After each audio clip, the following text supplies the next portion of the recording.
बारकी सासू बघा कशी दात करते, जरा जास्तच खुश आहे हो, कारण का आमचं अचानक गावाला जायचं ठरलं, ते पण झुकझुक गाडीनं.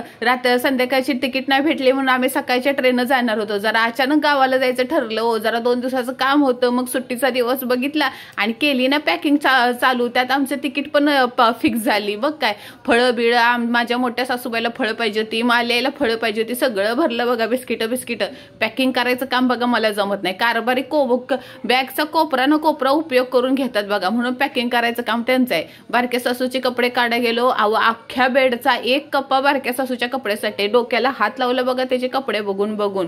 जुन्या कपड्यासाठी एक बॉक्स, नवीन कपड्यासाठी, शाळेच्या कपड्यासाठी सॉक्स, रुमाल, वैताग घेतो बघा त्याचे सगळे कपडे ठेवून ठेवून. दुसरं असतं तर कुठं कपडे ठेवले असते काय माहित.